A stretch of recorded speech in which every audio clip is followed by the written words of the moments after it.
eksternal, dan sistem bus.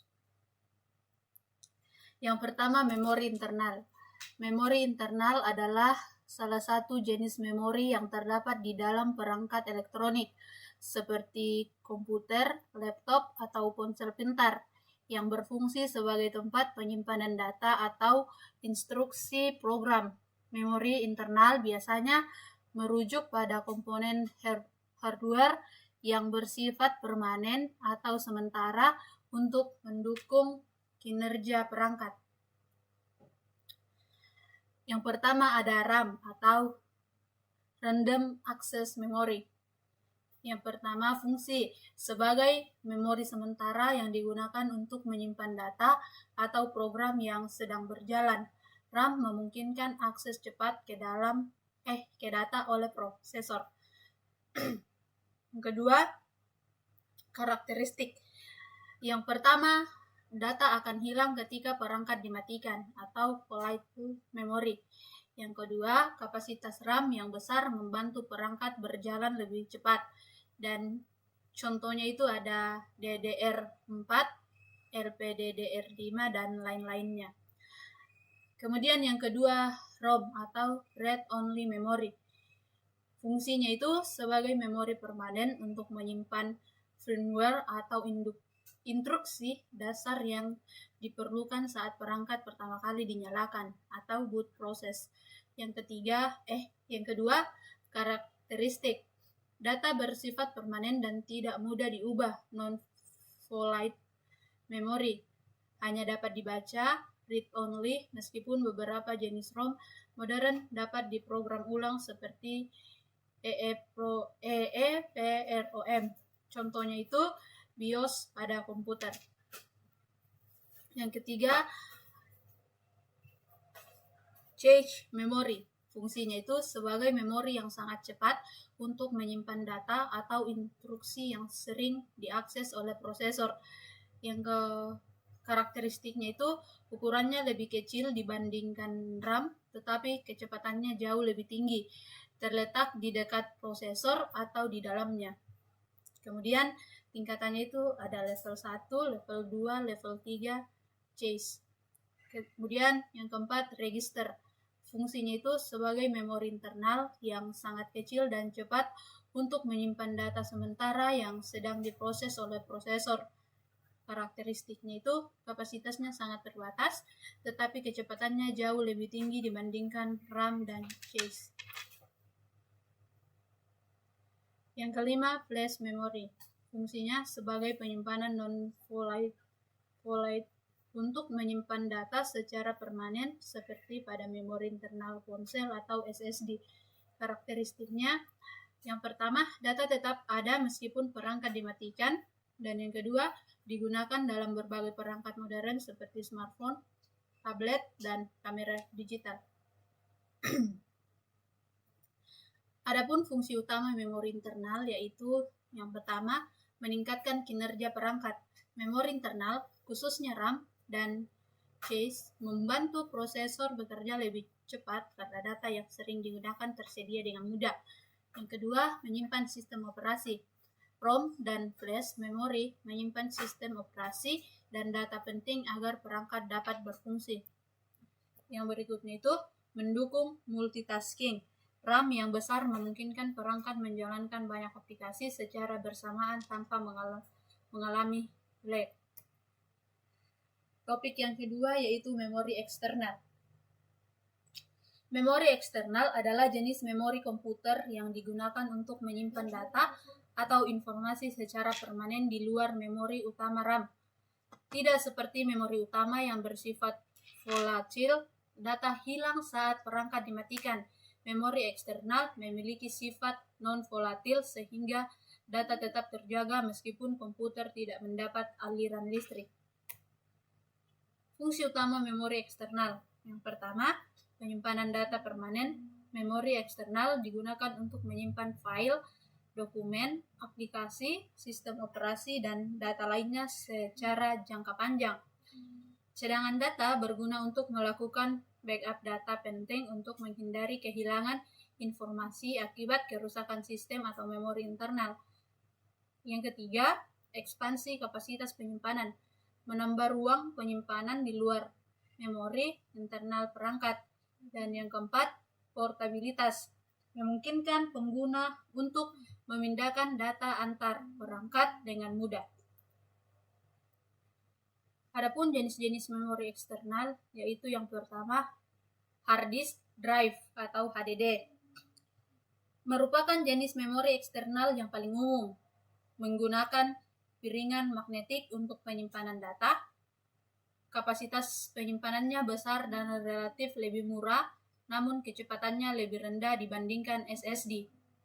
Kemudian, solid state drive atau SSD. Teknologi penyimpanan berbasis flash yang lebih cepat dibanding HDD, tidak memiliki bagian mekanis sehingga lebih tahan terhadap guncangan, harganya lebih mahal dibandingkan HDD dengan kapasitas yang sama. Yang ketiga, flash drive atau USB drive. Media penyimpanan kecil dan portabel, memiliki kapasitas penyimpanan mulai dari beberapa giga hingga TB.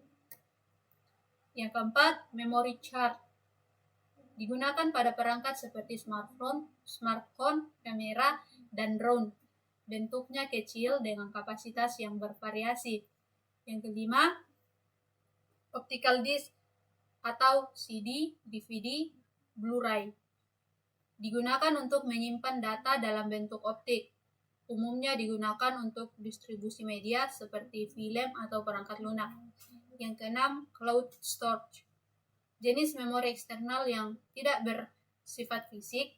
Data disimpan di server jarak jauh yang dapat diakses melalui internet. Contohnya layanan Google Drive, Dropbox, OneDrive. Kelebihan memori eksternal. Yang pertama, kapasitas besar, dapat menyimpan data dalam jumlah besar.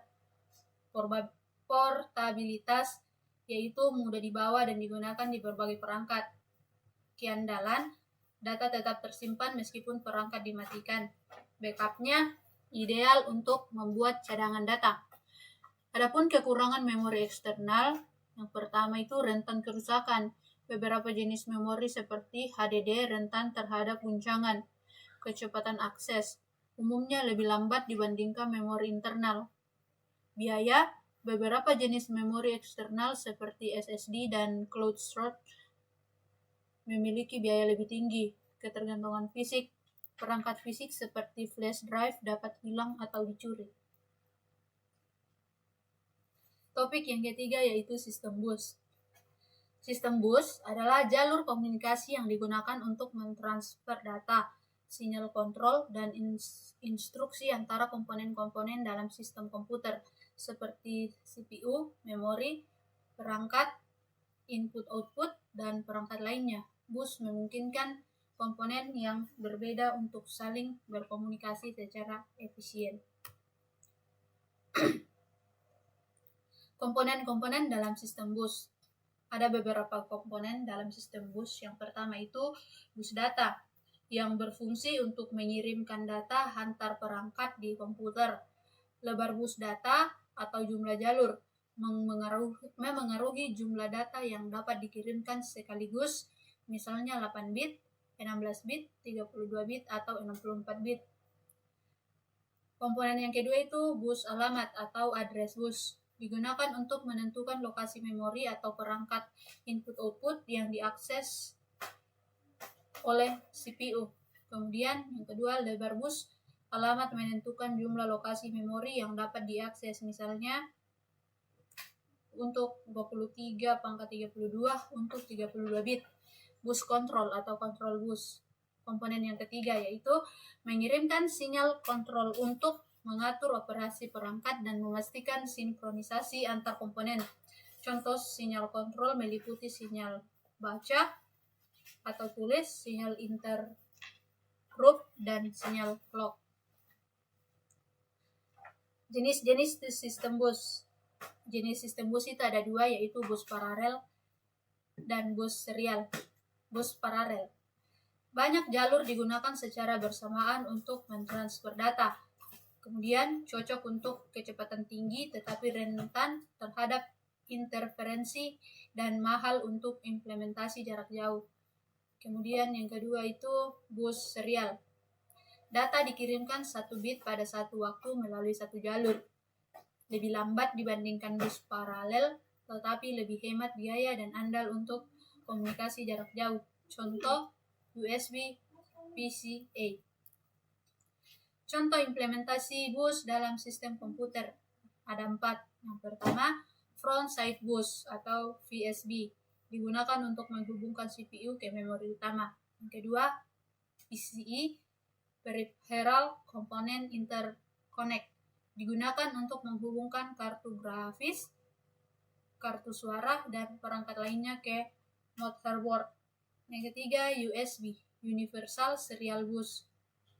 Sistem bus serial yang digunakan untuk menghubungkan perangkat eksternal seperti mouse, keyboard, atau printer. Dan yang keempat itu ada SATA atau Serial Advanced Technology Attachment. Digunakan untuk menghubungkan perangkat penyimpanan seperti hard drive dan SSD. Adapun keuntungan sistem bus yang pertama sederhana. Desain sistem menjadi lebih modular karena komponen dapat ditambahkan atau dihapus tanpa memengaruhi perangkat lainnya. Kemudian yang kedua efisien, memungkinkan berbagai jalur komunikasi tanpa memerlukan koneksi langsung antar perangkat. Dan kekurangannya juga ada 2, yaitu yang pertama boot length. Jika terlalu banyak perangkat berbagai jalur, perform dapat menurun.